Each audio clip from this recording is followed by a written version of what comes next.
અહીંયા એક કુંભાર છે, પોતે માટલું ઘડી રહ્યો છે, માટલું બનાવી રહ્યો છે. જુઓ તમે,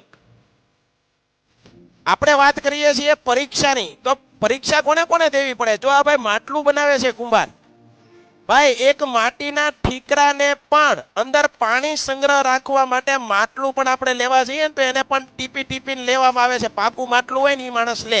કાચું માટલું છે ને પાણી ન સંગ્રહી શકે. કાચું માટલું છે ને એ પાણી એની અંદર શોષાઈ જાય અને ભૂકો થઈને તૂટી જાય ઘડીકમાં. આપણા ઘરે મમ્મી છે માટલું લેવા જાય, કોઠી લેવા જાય તો એને પેલા તો હરખું બાકી હોય ને એવી લે. એમાં પાણી ઠંડુ પણ થાય અને પાણીનો સંગ્રહ પણ થાય.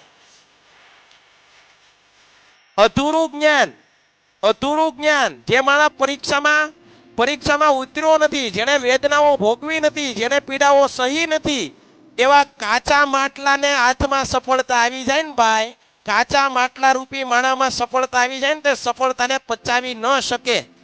એટલે જીવનમાં પરીક્ષા એક માટલાને, માટીના ઠીકરાને પણ પરીક્ષા આપવી પડે.